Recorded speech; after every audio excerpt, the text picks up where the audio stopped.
Okay, so what we have here is some Hume Vale siltstone. So this is Ludlow. This is siltstone, but there is sandstone in the lower part. So this is sandstone here, and a lot of it's siltstone. It's probably also mudstone. So this is probably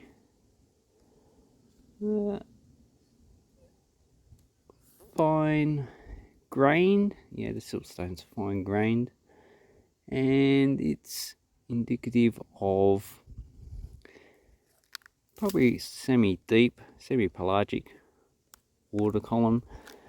The sandstone is probably turbidite, so where the sand has come from the continental shelf and gone down the continental slope during high energy environments.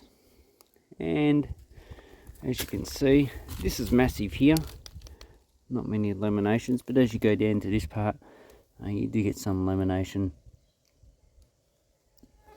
but it's quite eroded. So this is the strike and dip, so it's probably about 40-degree angle for the actual strike, and you can see the actual laminations on some of these rocks here. But this could contain fossils, but you know, you pick up some of the rock and you don't find any.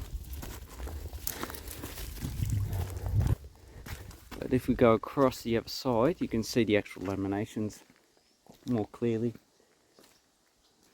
And you can see how thick it is here. So it's a bit hard to actually get up. Look at all the talus. So pick out the rock, you can see the laminations in the actual rock. So most of it's siltstone. Oops. Bloody spider. So if we go over here, we have some sandstone. So here's the sandstone. There's more sandstone over here. Here's the large sandstone. Rock, cobble, boulders, and as you can see, it breaks on the lamination, but on the other angle it just fractures, so it has no cleavage really. And you can see the large grain sizes in that one. So this is the actual tunnel near Yea. Quite a beautiful place to come and visit. And so you can see how it has been uplifted and folded. The folding on this side, it's probably like, so you got 45 degrees there, so it's probably like 40, 35, 40. On this side you got a steep angle, so that's the more likely 45 degrees.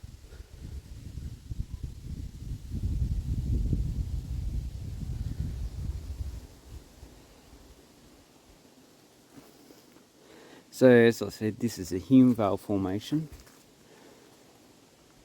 It is indicative of environments that sometimes have a lot of energy, which inputs the sandstone, the larger sizes of material, and sometimes where the energy is lacking, which is where the silt comes in, also the mudstone, and you can get grey whack in here.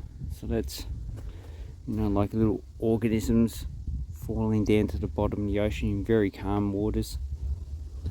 And a lot of times they deposit limestone.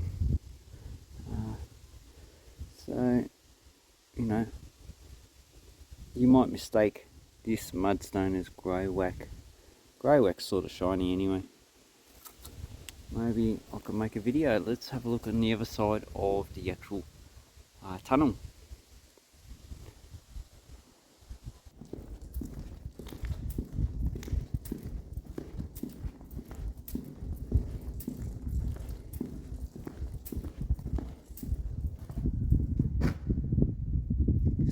skeletons in your closet. Okay, now on the other side of the actual tunnel, which is over there, a lot of the formation is just massive.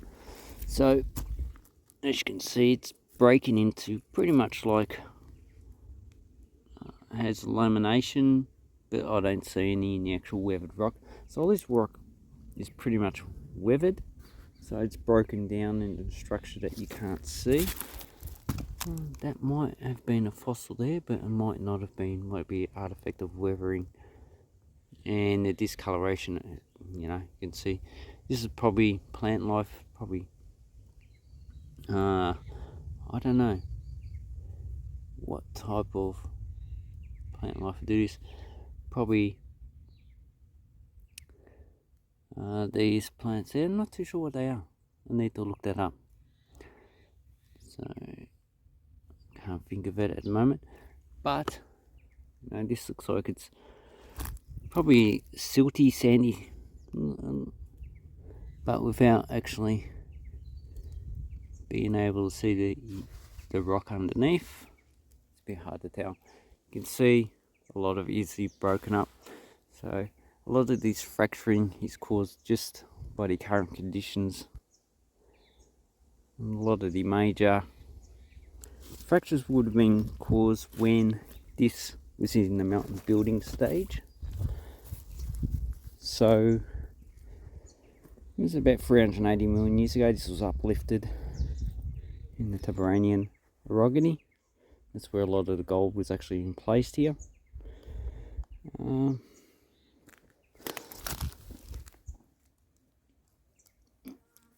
And a lot of this is broken up into small chunks. So if there are any fossils, they would actually be broken up along with this rock. As you can see, the sizes that this breaks up into is quite small. You do get larger chunks, but as you can see, this is weathered quite well. Anyway, if you go along, you can see pretty much the same thing. As you can see, the plants do their job as well. That's right, that's what they call lichen or something like that. Not really a biologist. And then you got the water, so this water is coming through the fissures and the cracks, as well as through the soil profile. So it's doing its part to first weather the material and then erode it. Let's say the main thing that causes erosion here is probably just gravity. As they break off, they drop. And here we have a thick soil profile. So this area is mainly used for cattle. That's what I've seen. They don't have that many orchards around here. Basically, that's it. Most of the geology you're going to see close to the tunnel. Away from the tunnel, most of the profile is quite low and covered in dense vegetation. So while there isn't that much excitement in this place, you know, just a simple geological feature. You know, you got strike and dip in siltstone. You have got the rock that's actually weathering away. The erosion process is a lot slower here because it's somewhat of a stable environment. You do have the hills in the background, but they weathering the road quite slowly. So this is all farmland. If you look in the actual siltstone, there's not that many fossils.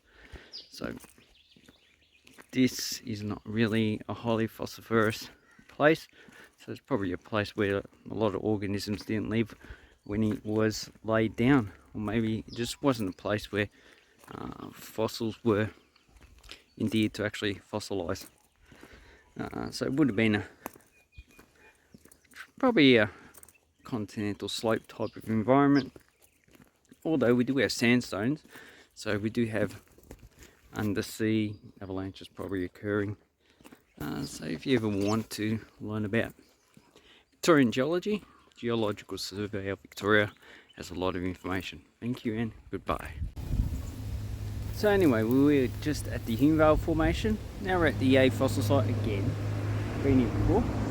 And this is pretty much the same age, but it's classed as turbidic deposits. So continental slope. The Hume Formation that we're just at is probably classed as more deeper ocean. So some turbidic sandstones in it as well. A lot of this talus here is pretty much from where they excavated the actual site. So that's the actual formation on the other side. This is just the talus heap, so it's just whatever's left over after they've excavated. And if we turn around, behind me is where the rock is. So this is made up of, so this is feels like siltstone. We do get a lot of, this looks like it might have iron concretions in it, so it's a lot harder. And it's all broken up, so you're not really going to find any fossils in this type of rock. So here's another softer siltstone, and looks like it has been ionized on the top. So in between where I am now, oh look, here's a larger rock. As you can see, it's actually quite soft. So if I can turn you around. Okay, so this is actually quite soft. This is probably part of the original bedding, a large slab of rock. You can actually scratch it with your nail. So, I'm not too sure if that shows up on camera, but it's actually quite soft. So your nail's about, I think on one scale about 2.5, so it's quite a soft rock.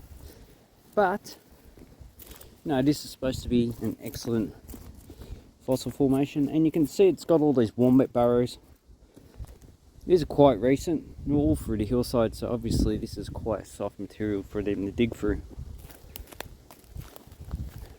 And on this side should have the original matrix.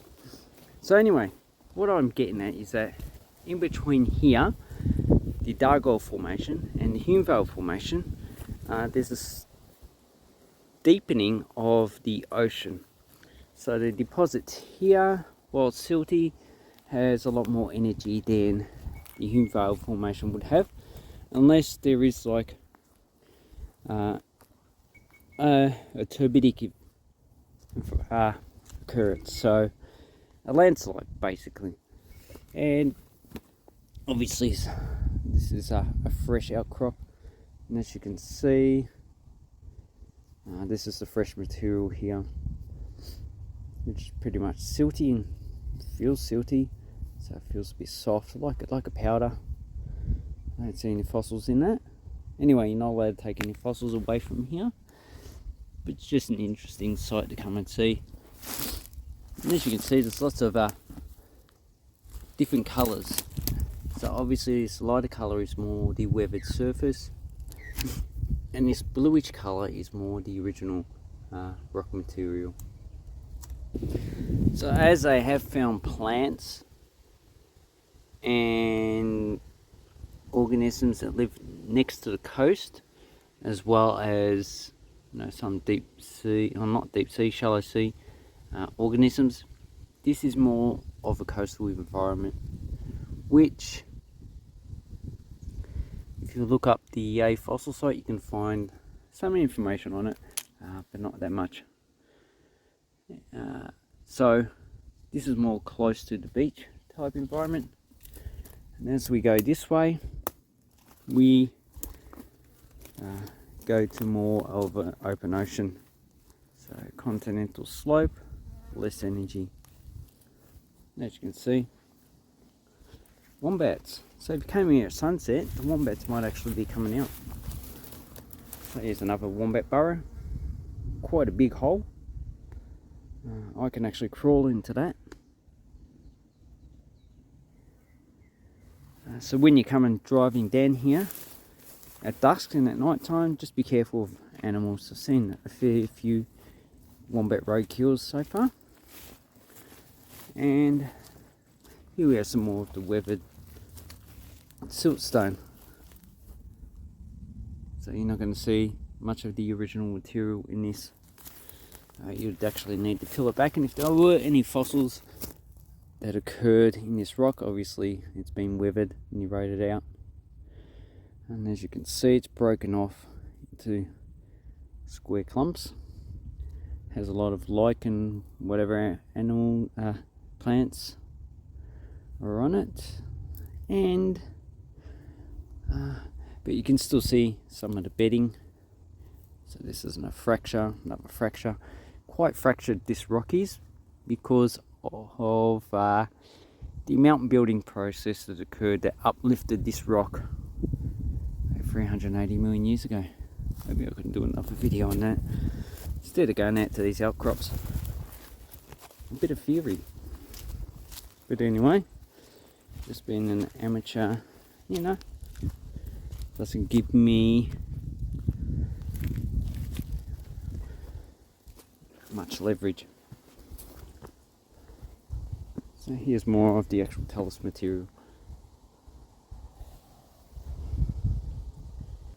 Anyway, so that's what I like to do. I just like to come out here, see geological formations, and just make a quick video for you guys. Because, you know, even if you're going to make it just your hobby or your career, it's just very interesting to see the geological formations that occur around the world. I like to watch a lot of videos about geology on the internet, about places I would never go to. So, you know, Nick Zenta, or whatever his name is. Pretty much watch all of his videos. There's another guy from, I think it's Iowa. Yeah, but there's not too many Australian people making videos on geology. Anyway, thank you very much. Have an awesome